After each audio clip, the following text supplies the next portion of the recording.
आज हम लोग पढ़ने वाले हैं पास्ट इंडेफिनिट टेंस के बारे में। हाँ, जिनके तरफ भी नॉइज होने वाला है, खट खूट या कोई आवाज, वो सब अपना पहले माइक म्यूट करके रखें। पास्ट इंडेफिनिट टेंस हिंदी में कैसे इसको पहचानते हैं? याद रखिएगा, दो तरीका है हिंदी में इसको पहचानने का। ता था, ती थी, ते थे, एक तरीका। ठीक है। और दूसरा तरीका है या, ई, ये। ठीक है, यह है दूसरा तरीका। कभी कभी आपको या था, ई थी भी मिल जाएगा पास्ट इंडेफिनिट के वाक्यों के अंत में।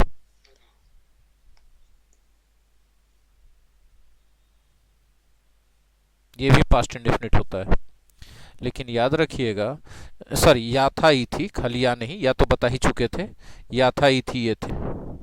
जरा सा, या था, ई थी, ये थे, ये भी मिल जाता है पास्ट इंडेफिनिट के हिंदी वाक्यों के अंत में। जो हिंदी के पहचान का तरीका वो परफेक्ट नहीं है, लेकिन अंग्रेजी का तरीका परफेक्ट है, जो हम बताने जा रहे हैं। अंग्रेजी में पास्ट इंडेफिनिट के वाक्यों में वी टू यूज किया जाता है।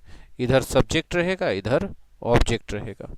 अगर यही पास्ट इंडेफिनिट नेगेटिव रहे तो डिड नॉट लगाते हैं, और डिड नॉट लगाएंगे तो वी वन यूज करेंगे। जाहिर सी बात है, इधर सब्जेक्ट होगा और इधर तो ऑब्जेक्ट होगा।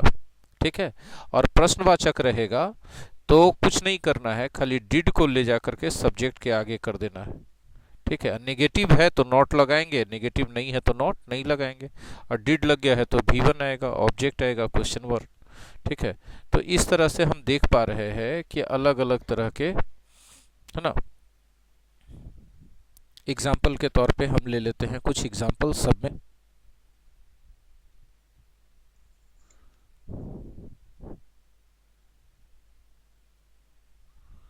राम ने रावण को मारा। राम ने रावण को मारा।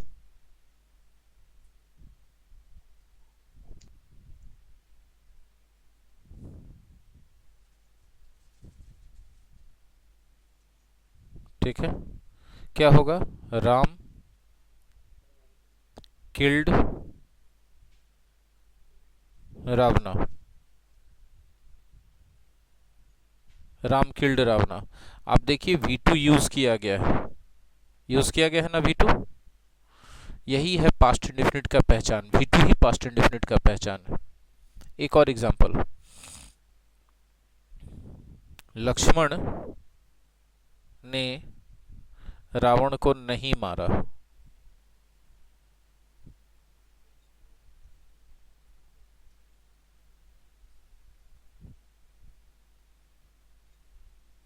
ठीक है। लक्ष्मण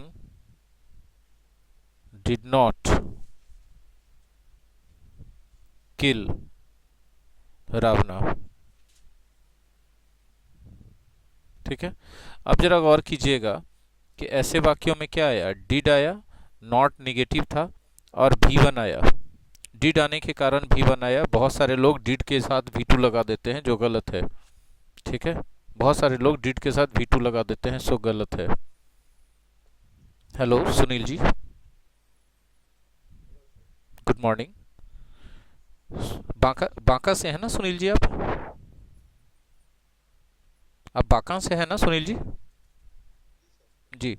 सुनील जी, हम बता रहे हैं कि कम से कम इस बैच में 17-18 लोग ऐसे हैं जो जॉब करते हैं या कोई काम करते हैं, और इस वजह से वो क्लास अटेंड नहीं कर पाते हैं। ठीक है। मुजफ्फरपुर के एक टीचर हैं जो खुद इंग्लिश पढ़ाते हैं, अरुणाचल, सॉरी, हिमाचल प्रदेश के हैं। दिल्ली सफदरजंग हॉस्पिटल के एक एम्प्लॉई हैं।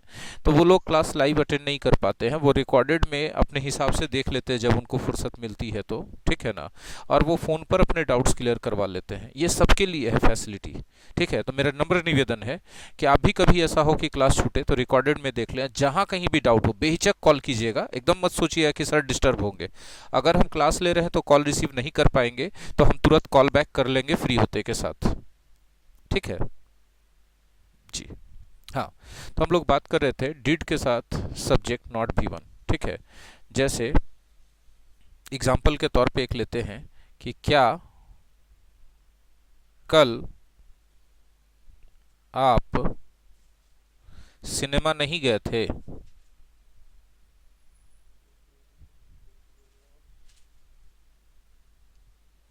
सिनेमा नहीं गए थे। ठीक है। तो हमने कहा था अभी थोड़ी देर पहले कि थोड़ी देर पहले आप लोगों को कहा था कि बहुत बार पास्ट इंडेफिनिट के अंत में या था, ई थी, ये थे भी मिल जाता है, तो मिल गया ना। अब इसका अंग्रेजी करेंगे तो सबसे पहले बनाएंगे डिड यू नॉट, नेगेटिव है इसलिए नॉट। ठीक है। Go to the cinema yesterday, question mark. ठीक है। देखिए जो हम हाईलाइट करना चाहते हैं कि डिड को सब्जेक्ट के पहले लिखा गया है, नेगेटिव है तो नॉट लगा है, और चूंकि डिड लग गया है इसलिए V1 ही आएगा। ये सब्जेक्ट है और सब्जेक्ट के पहले डिड लगा और डिड के कारण ही V1 का उपयोग हुआ। आई होप कि यहां तक क्लियर है जी। ये था हमारा पास्ट इंडेफिनिट के वाक्यों से परिचय। अब हम लोग ये जानेंगे कि पास्ट इंडेफिनिट टेंस का उपयोग कहाँ कहाँ किन किन परिस्थितियों में करते हैं, ये जानना बहुत ज़रूरी है। ठीक है। तो इस जानकारी को हम लोग हासिल करते हैं यूजेस, है ना, of the past indefinite tense.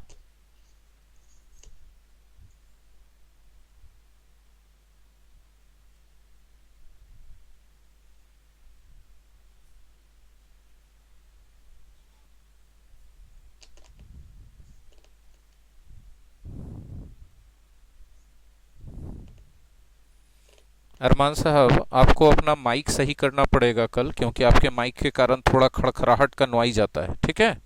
तो वो क्लास को डिस्टर्ब कर सकता है। ठीक है। वो क्लास को डिस्टर्ब कर सकता है। ठीक है।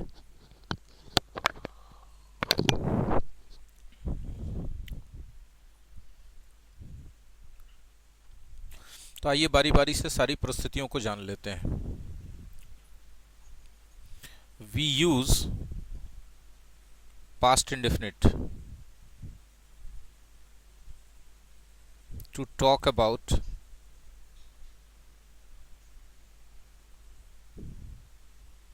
any incident or action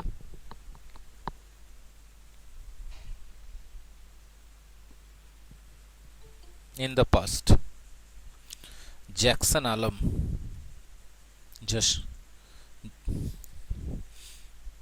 Jackson Alam, आपका असली नाम क्या है? क्या आप इस बैच के स्टूडेंट हैं?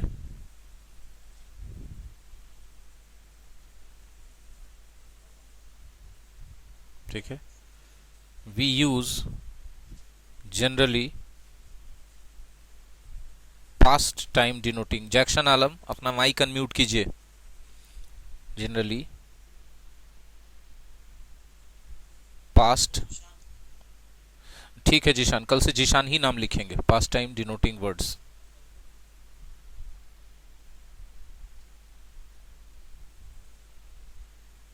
इन सच सेंटेंसेस। ठीक है। ऐसे सेंटेंसेस में हम लोग पास्ट टाइम वाला वर्ड यूज करते हैं। देखिए आगे चल के हम बताते हैं, एग्जाम्पल के जरिए आपको ज्यादा अच्छे से समझ में आएगा। ठीक है। मैंने कल एक मूवी देखी थी या देखी है, दोनों में से जो चाहे बोलें। ठीक है। गौर कीजिएगा, यहां पर अब ये थी रहेगा कि है रहेगा ये मैटर नहीं करता है। मैटर करता है कि कल का बात हो रहा है, जो पास्ट टाइम है, बीत गया ये। ठीक है। अगर ये कल की बात हो गई, पास्ट टाइम की बात हो गई, तब ये फिर पास्ट इंडेफिनिट ही होगा, इसको कोई काट नहीं सकता। ठीक है। कल फिर ये पास्ट इंडेफिनिट ही होगा, इसको कोई काट नहीं सकता। ठीक है।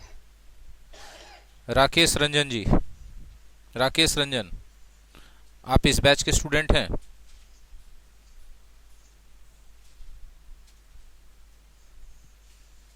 राकेश रंजन अनम्यूट करें अपना माइक। राकेश रंजन अनम्यूट करें अपना माइक। आप कहाँ से हैं Rakesh Ranjan? Yes sir, Himanshu sir. वो ईमेल पे राकेश रंजन लिखा है। अच्छा, तो कल से हिमांशु नाम ये कर देंगे, ठीक है। Yes sir. देखिए जो हम हाईलाइट कर रहे हैं कि सेंटेंस में पास्ट टाइम आ गया, इसलिए हर हालत में पास्ट इंडेफिनिट ही रहेगा। अरमान साहब आप अपना माइक म्यूट कर दें जरा काइंडली। आपके माइक से करर करर का आवाज आ रहा है, ये डिस्टर्ब कर रहा है क्लास को। माइक म्यूट करके रखे अरमान साहब। आप खाली माइक को टच कर दें, अपने आप रेड हो जाएगा, मतलब म्यूट हो गया। माइक वाले आइकॉन को टच कर दें सिर्फ। जी सर, बस बस। अभी म्यूट हुआ नहीं है, एक बार टच कीजिएगा हल्का सा, दोबारा करने पर फिर अनम्यूट हो जाता है, ठीक है। नहीं हो पा रहा, छोड़ दीजिए, हम यहां से कर देते हैं। रहने दीजिए, हम कर दे रहे हैं, हम कर देते हैं, छोड़ दीजिए आप।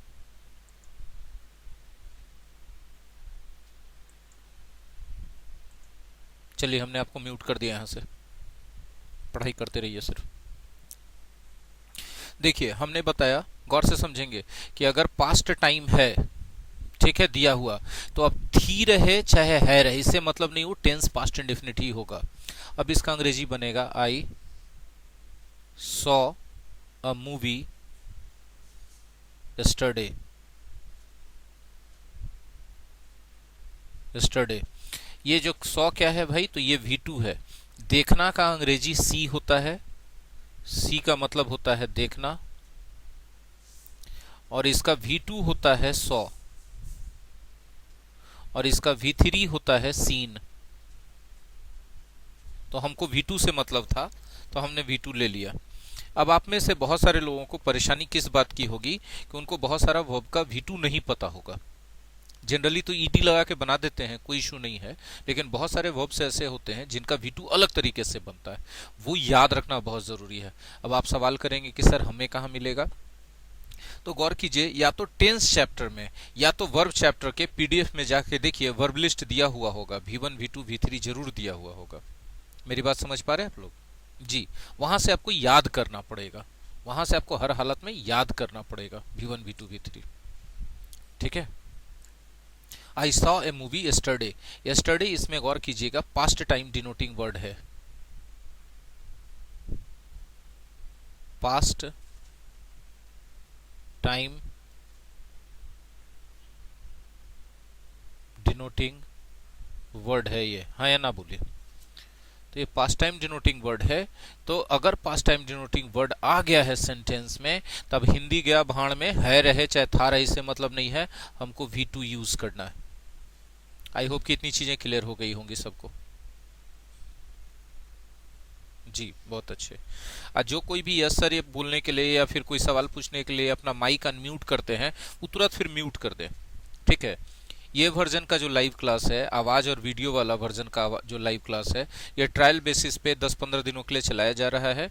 इसके एक्सपीरियंस और इसके मेरिट डिमेरिट्स के आधार पे आगे कंटिन्यू रहेगा कि नहीं रहेगा, ये वाला चीज हम लोग डिसाइड करेंगे, ठीक है।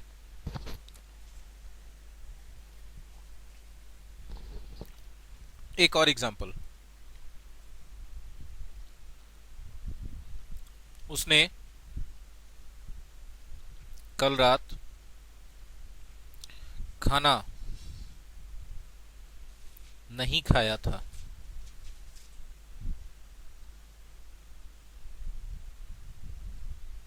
ठीक है, अब देखिए आपको क्या मिल रहा है इसमें, या था ई थी मिल रहा है, ठीक है, लेकिन at the same time past time denoting word भी मिल रहा है।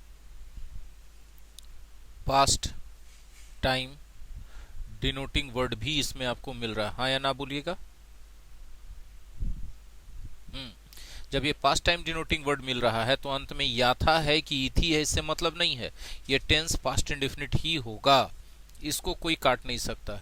ये टेंस पास्ट इंडेफिनिट ही होगा, इसको कोई काट नहीं सकता। पास्ट इंडेफिनिट में भी नेगेटिव है, दे रहे हैं, 1 मिनट दे रहे हैं क्लास।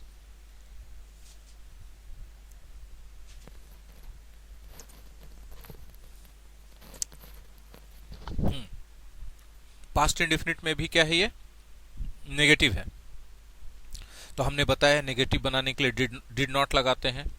ही डिड नॉट खाना खाना, तो हैव डिनर, रात का खाना था ना, तो हैव डिनर। बोले सर हैव कहाँ से आ गया सर? तो बच्चे देखिए डिड लगा ना सर, नेगेटिव लगा, नेगेटिव के लिए नॉट लगा ना, ये V1 हो गया डिड के कारण। ठीक है, और हैव डिनर का मतलब होता है रात का खाना खाना। हैव डिनर जो है एक साथ होता है। हैव डिनर एक फ्रेज है। हैव डिनर क्या है? एक फ्रेज है। यहां लिख दें, यहां लिख देते हैं हैव डिनर मतलब रात का भोजन करना। जानकारी के लिए बस बता दिए। तो हैव डिनर हो गया। कब की बात हो रही है? कल रात की बात हो रही है, लास्ट नाइट की बात हो रही है, लास्ट नाइट क्वेश्चन मार्क। ये पास्ट टाइम डिनोटिंग वर्ड आ गया। बस ये पूरा मामला को चेंज करके रख देता है जैसे ही ये आ जाता है। ठीक है, पास्ट टाइम डिनोटिंग वर्ड आ गया तो उसके बाद कहेगा कि भाड़ में गया हिंदी में क्या है, नहीं है। बस अब हमको कौन सा चाहिए? पास्ट इंडिफिनिट चाहिए, यानी V2 चाहिए, और निगेटिव है तो डिड नॉट के साथ V1 चाहिए। आई होप कि डन है। आप थम्स अप भी दिखा सकते हैं अपने कैमरे के सामने, जिनका कैमरा ऑन है थम्स अप से क्लियर हो जाएगा कि आप समझ गए। ठीक है, very good Sunil ji, very smart. अच्छा है, अच्छा है। हाँ, तो ये सब चीजें क्लियर हो गई। आगे बढ़ते हैं हम लोग।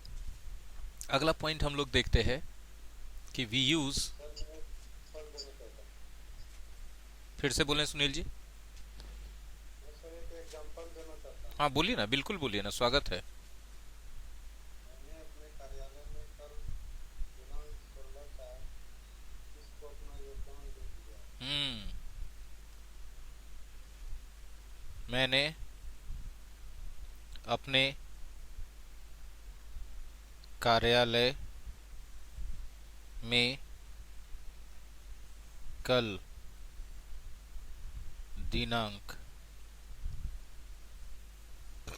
कितना था? 16 था ना,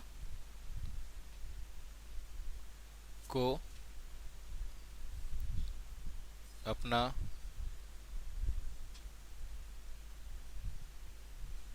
योगदान दे दिया है।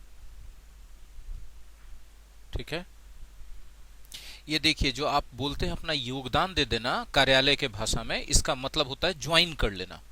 इसका क्या मतलब? ज्वाइन कर लेना। ठीक है, अब आप देख पा रहे हैं कि यहाँ या है, ई है लगा हुआ है, और उसके साथ ही आपको पास्ट टाइम डिनोटिंग वर्ड भी यूज किया गया है। हाँ या ना?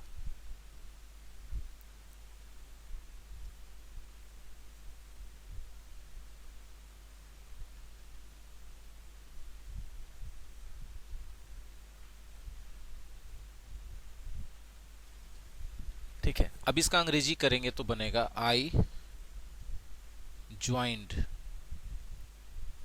माई ऑफिस yesterday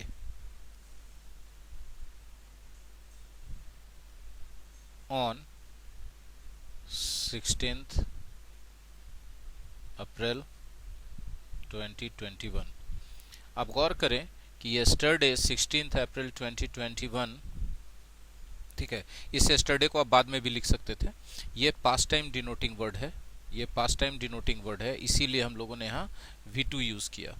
बहुत बार आप न्यूज़पेपर एडिटोरियल अगर पढ़ते हैं सिंसियरली तो कुछ एडिटर्स यहाँ पर प्रेजेंट परफेक्ट यूज किए हुए आपको मिल जाएंगे।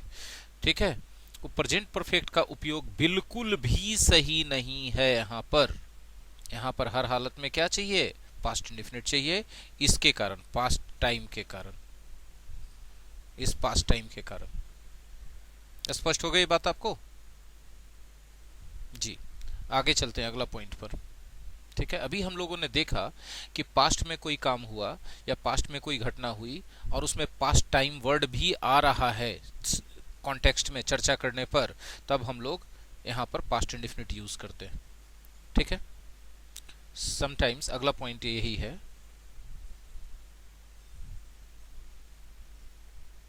Sometimes past time words, past time denoting words और phrases are not mentioned directly, still फिर भी, still मतलब फिर भी, it is clear from the context, from the context, context मतलब बातचीत का जो संदर्भ है, मामला है, that we are talking about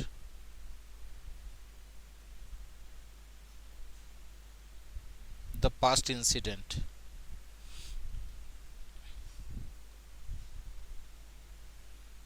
In such situations also,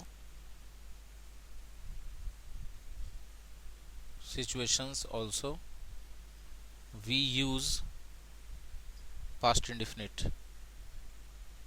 जैसे एक एग्जाम्पल हम देंगे तब आपको अपने आप क्लियर हो जाएगा, ठीक है, कि कभी कभी पास्ट इंडेफिनिट का वर्ड डायरेक्टली मेंशन नहीं किया रहता है, वो लिखा नहीं रहता है सेंटेंस में, लेकिन आपको संदर्भ से पता चलता है कि पास्ट के बारे में ही बात कर रहे हैं। जैसे एग्जाम्पल के तौर पे यदि हम बोलते हैं राम ने रावण को मारा,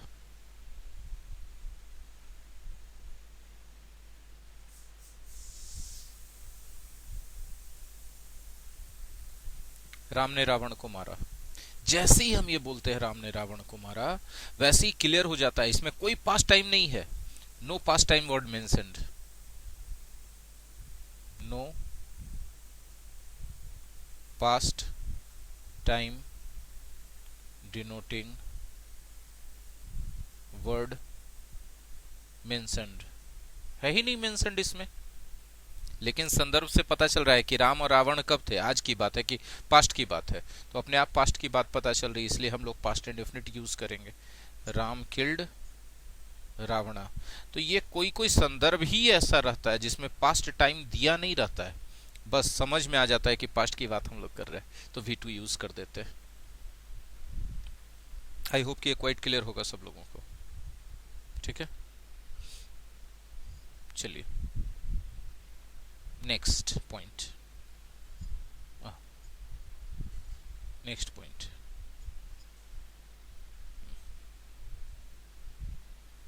we use past indefinite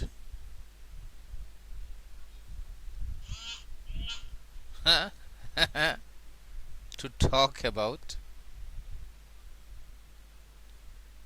a routine, habit or nature in the past.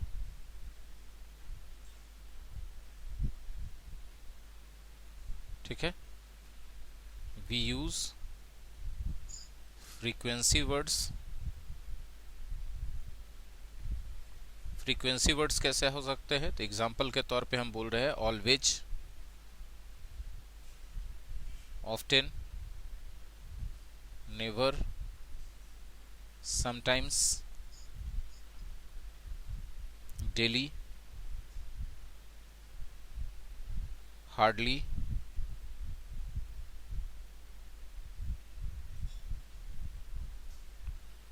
once in a week, etc. बहुत सारा फ्रीक्वेंसी वर्ड्स बता दिए, and past time denoting words also.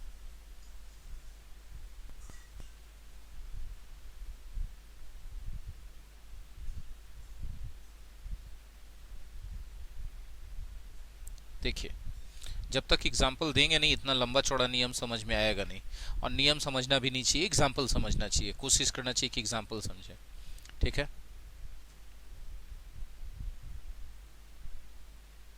मैं बचपन में रोज रसगुल्ला खाता था।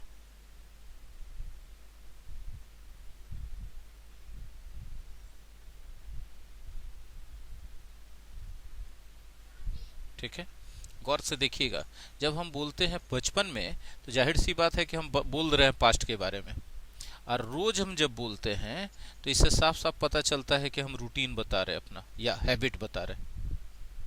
हाँ कि ना? तब जब ये दोनों चीज आ गया, इसका मतलब है कि हमको कौन सा टेंस यूज करना है? Past indefinite. तो क्या हो जाएगा? आई एट। बोले सर एट क्यों लगा है सर? तो पास्ट इंडेफिनिट लगाना है ना सर। तो खाना का ईट होता है, खाना का ईट होता है V1 और V2 एट होता है। तो पास्ट इंडेफिनिट है तो V2 लगेगा। आई एट क्या? रसगुल्ला, है ना? Daily in my childhood.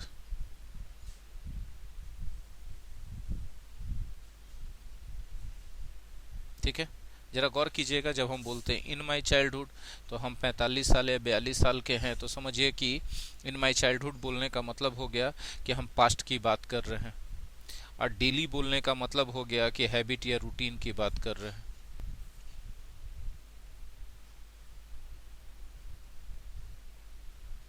इसीलिए हमने V2 यूज करा।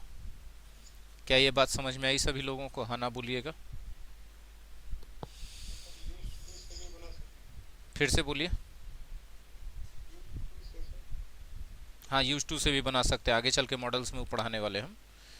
जैसे ही जो पास्ट का हैबिट, रूटीन या नेचर है, इसको बात बताने का 3 तरीका होता है। एक V2 यानी पास्ट इंडेफिनिट, एक यूज टू, और एक वुड से भी पढ़ते हैं इसको। तो ये सब मॉडल्स में बताएंगे। ठीक है, उस समय इसको केयर कंपैरिजन कर देंगे। ठीक है जी। चलिए आगे बढ़ते हैं। इसी में कुछ और एग्जांपल्स हम ले लेते हैं। एग्जांपल के तौर पे इस बार हम नेगेटिव सेंटेंस लेते हैं। ठीक है, वह बचपन में, इस संजोग है कि बार बार बचपन में आ गया, कोई जरूरी नहीं कि ही रहेगा। वह बचपन में कभी झूठ नहीं बोलती थी। मेरे तरफ से कोई नॉइज जा रहा है क्या? मेरे तरफ से कोई नॉइज जा रहा है क्या? नहीं सर।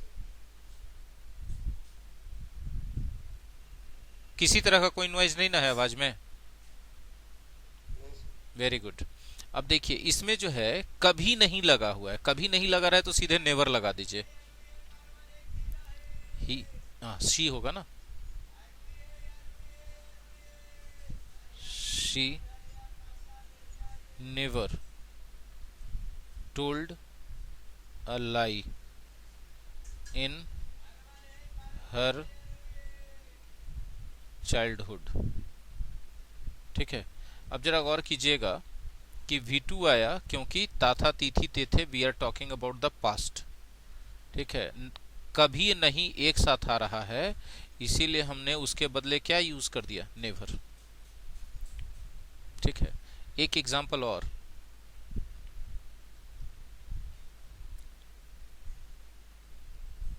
क्या आप स्कूल के दिनों में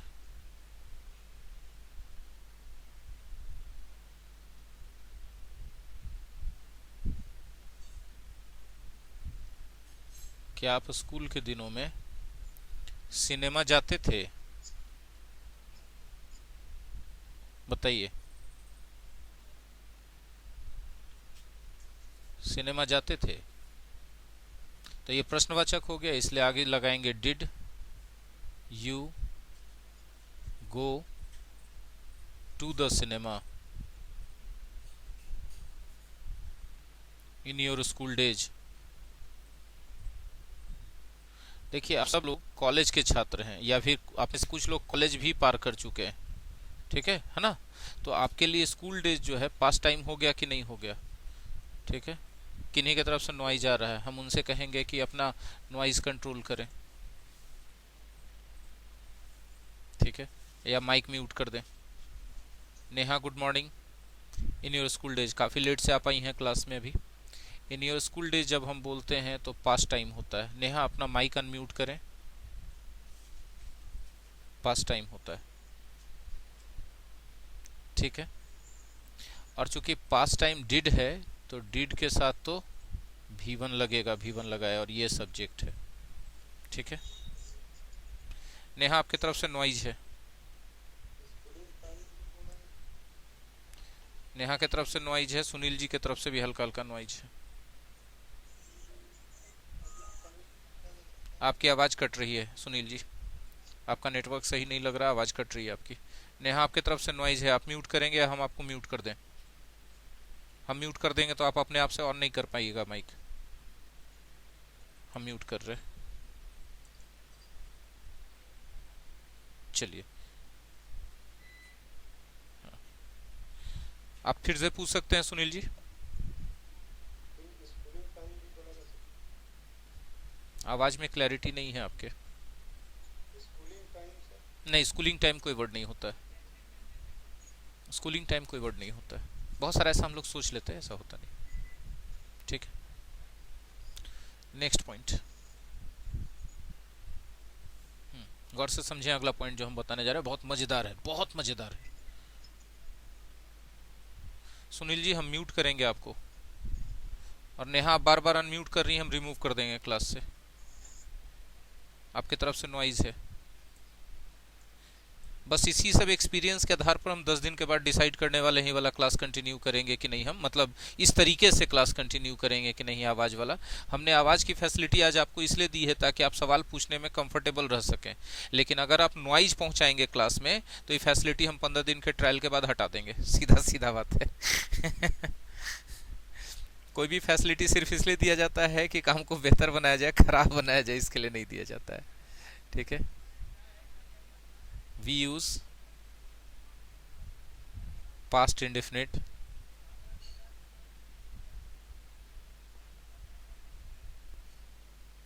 to talk about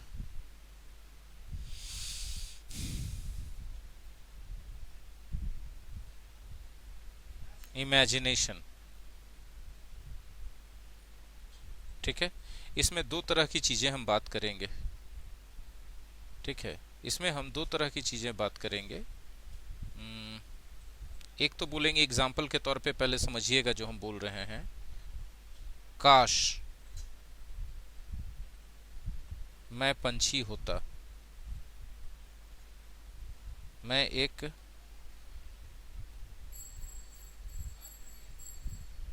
पंछी होता। अब गौर कीजिएगा, होता।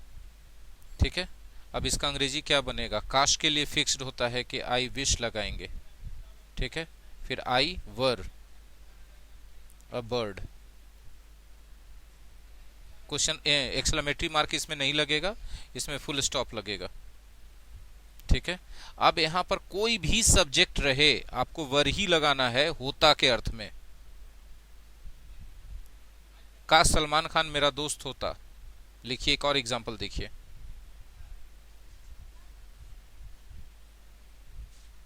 काश Salman Khan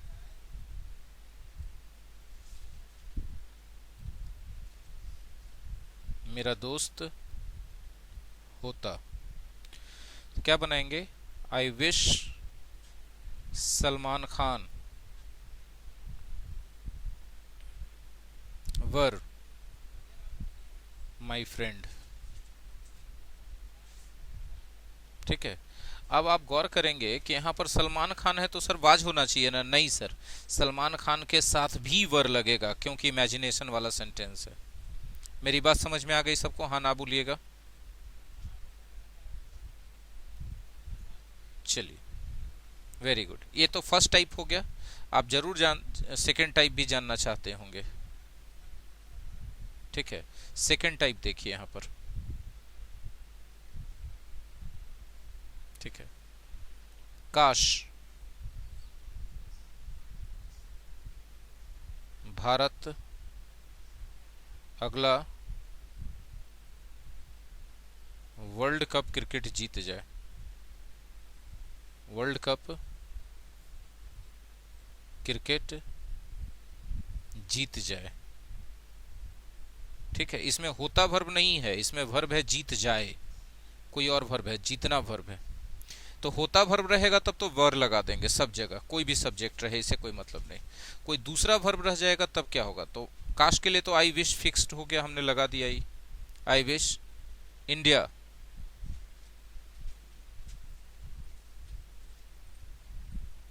won the next cricket world cup, cricket world cup. ठीक है। अब जरा गौर कीजिएगा कि जब हम यहाँ पर आई विश लगा रहे हैं तो दूसरे वर्ब के मामले में V2 लगा रहे हैं जो पास्ट इंडेफिनिट है। अब यहाँ गौर करने वाली बात क्या है कि है तो V2 पास्ट इंडेफिनिट, लेकिन ये बात कर रहा है फ्यूचर टाइम के बारे में। बोलिए कैसे सर? अच्छे से देखिए ना सर, हम कब की बात कर रहे हैं? अगले क्रिकेट वर्ल्ड कप की बात कर रहे हैं। तो अगला क्रिकेट वर्ल्ड कप तो होगा फ्यूचर में ना, और तब ना इंडिया जीतेगा कि नहीं जीतेगा। तो हम लोग जो है इसमें बात किसकी कर रहे हैं? फ्यूचर टाइम की बात कर रहे हैं। और टेंस कौन सा यूज कर रहे हैं? Past indefinite. ये वाला जो है बताएंगे क्लियर है कि नहीं है। एक बार अनम्यूट करके सब लोग एक बार खुद को अनम्यूट कीजिए और बताइए क्लियर है कि नहीं है। एक बार अनम्यूट कीजिए और बताइए क्लियर है कि नहीं है। अनम्यूट करने के लिए सीधा स्पीकर पर टच कर देना है, स्पीकर आइकॉन पे। ठीक है, क्लियर है? चलिए फिर तुरंत म्यूट कर दीजिए, छोड़ना नहीं है अनम्यूट। ठीक है, चलिए आगे बढ़ते हैं। मजा आ रहा है सबको? Very good. We use past indefinite in the visionary conditional sentences. visionary conditional sentences। बोलिए ये क्या होता है? विजनरी कंडीशनल सेंटेंसेस क्या होता है? हिंदी में इसको कहते हैं कल्पना सूचक शर्त वाले वाक्य। हिंदी में इसको कहते हैं कल्पना सूचक शर्त वाले वाक्य।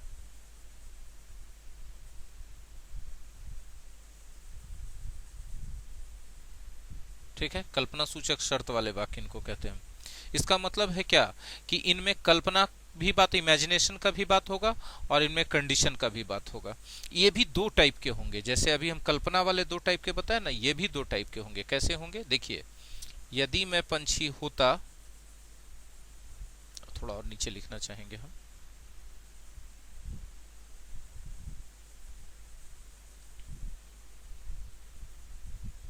यदि मैं पंछी होता तो मैं आसमान में उड़ता। आसमान में उड़ता। ठीक है, यदि मैं पंछी होता तो मैं आसमान में उड़ता। आप देखिए इस तरह के सेंटेंसेस में मैं पंछी होता ये मेरा कल्पना है और शर्त भी है साथ साथ कि आसमान में उड़ता, लेकिन इसके लिए शर्त क्या है कि पंछी होना पड़ता। पंछी बनना तो एक कल्पना ही हो सकता है। तो अब इसका अंग्रेजी कराएंगे इफ, यदि के लिए if I were a bird, तो के लिए सिर्फ कॉमा लगाइए, आई यहां वुड लगेगा। तीन सब्जेक्ट हो गए बेटा। I would fly in the sky, fly in the sky. गौर कीजिएगा, ये आपका कंडीशन वाला पार्ट हो गया जो कल्पना के रूप में है, और ये आपका परिणाम वाला पार्ट हो गया। यदि आप अच्छे से देखें, स्ट्रक्चर गौर करें कि क्या बनावट है वाक्य का, तो बनावट में सबसे पहले इफ है, उसके बाद सब्जेक्ट है, उसके बाद वर का यूज किया गया, और उसके बाद बर्ड नाउन है। यहाँ नाउन भी हो सकता है, एडजेक्टिव भी हो सकता है, और फिर कॉमा आपको दिखेगा, उसके बाद सब्जेक्ट दिखेगा, उसके बाद वुड दिखेगा, उसके बाद V1 दिखेगा, उसके बाद ऑब्जेक्ट दिखेगा, फिर अदर वर्ड्स दिखेगा। ठीक है, आप गौर कीजिएगा यहाँ पर जो हम हाईलाइट कर रहे हैं कि इफ के साथ कोई भी सब्जेक्ट है तो यहाँ वर ही लगेगा, और इधर सब्जेक्ट के साथ वुड के साथ V1 ही लगेगा। ठीक है, आप चाहें तो ऐसे वाक्यों को थोड़ा अलग तरीके से ऐसे लिख सकते हैं, इफ को गायब करके वर सब्जेक्ट उसके बाद नाउन या एडजेक्टिव, हाँ नाउन या एडजेक्टिव। ठीक है, उसके बाद कॉमा, उसके बाद सब्जेक्ट वुड। ये प्रश्नवाचक नहीं होगा, इसको इन्वर्सन कहा जाता है। अदर वर्ड्स, एडवर्ब में इसको हम पढ़ाएंगे डिटेल से, ठीक है। तब इसका अनुवाद क्या हो जाता, इसको अनुवाद को ऐसे भी लिख सकते थे, were I a bird, were I a bird, comma I would fly in the sky, I would fly in the sky, ठीक है। आप चाहें तो ये वाक्य को जो यहाँ पर लिखा गया है, आप इसको पूरा उलट के भी लिख सकते हैं, ठीक है। गौर से समझिएगा, ये जो हमने वाक्य यहाँ पे लिखा है, इसको साफ कर देते हैं, थोड़ा सा गंदा है, थोड़ा सा अच्छा से नहीं लिखा है। ये ब्रैकेट जो हम हाईलाइट करना चाह रहे थे, वो हाईलाइट होने के बजाय गंदा हो गया ना, तो इस गंदगी को साफ करके हाईलाइट करने वाला मामला लगा देते हैं। ये जो सेंटेंस है आपका अंग्रेजी में, इसको हम लोग उलट के भी लिख सकते थे। लिखते तो क्या होता, आई would fly in the sky, I would fly in the sky if I were a bird. If I were a bird.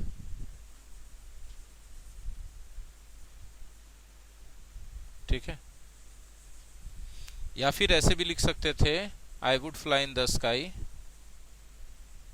I would fly in the sky where I a bird।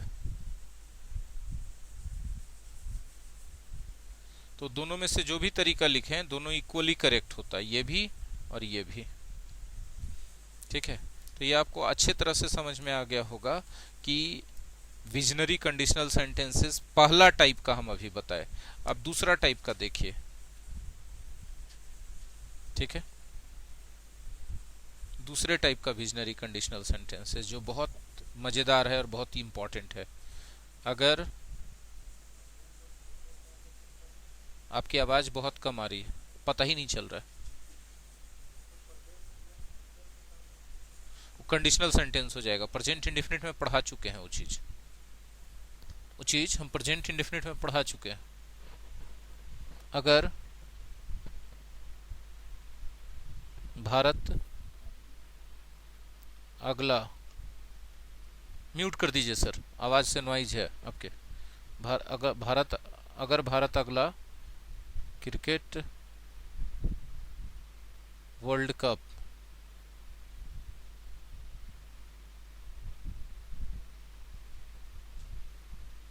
जीत जाए तो, अगर भारत अगला world cup cricket जीत जाए तो मैं मिठाइयां बांटूं।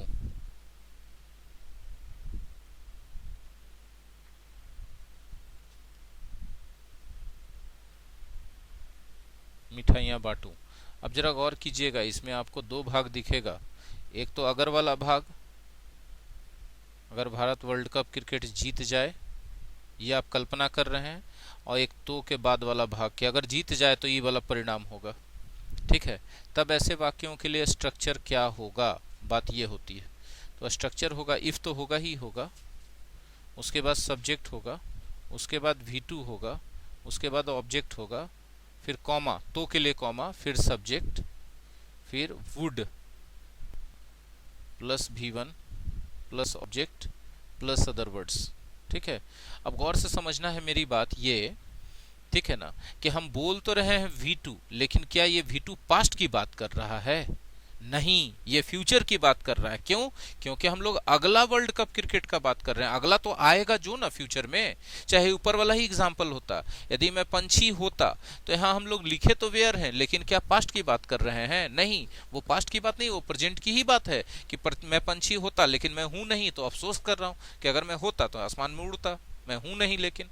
तो ये प्रेजेंट की ही बात हो रही है, लेकिन ठीक है, या फ्यूचर के लिए कल्पना कर रहे हैं इसमें हम लोग फ्यूचर के लिए कल्पना भी कर रहे हैं साथ ही साथ, कि अगर मैं होता भविष्य में तो मैं उड़ जाता भविष्य में, ठीक है। ये पास्ट की बात नहीं है। दिख रहा है पास्ट जैसा हिंदी में और अंग्रेजी में वेयर है, लेकिन कल्पना कभी पास्ट के बारे में नहीं होता है। कल्पना कभी पास्ट के बारे में बिल्कुल नहीं होता है, ठीक है, कल्पना हमेशा वर्तमान यानी प्रेजेंट या भविष्य यानी फ्यूचर के बारे में किया जाता है। ठीक है, अब इसका अंग्रेजी करेंगे। अगर भारत अगला वर्ल्ड कप क्रिकेट जीत जाए, if India won the next cricket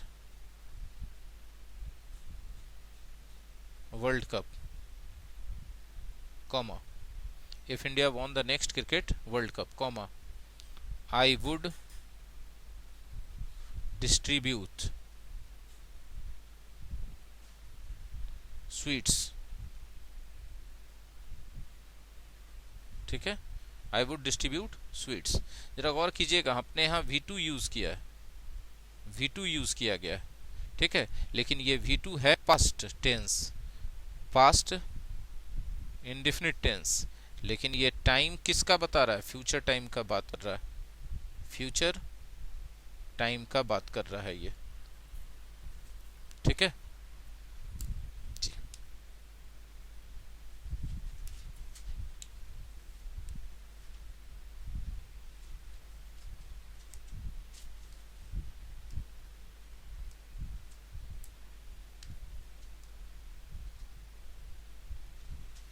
I hope कि चीजें क्लियर हो गई होंगी आपको। हाँ ना बोले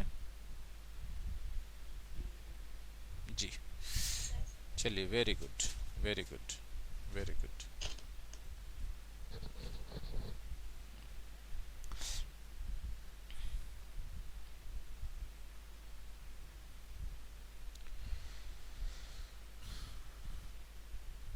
पास्ट इंडेफिनिट के बारे में और कुछ इंपॉर्टेंट बातें हैं, लेकिन अब वो अगले क्लास में हम लोग करेंगे। इस क्लास में हम लोग इतना ही पर इसको समाप्ति की घोषणा करेंगे।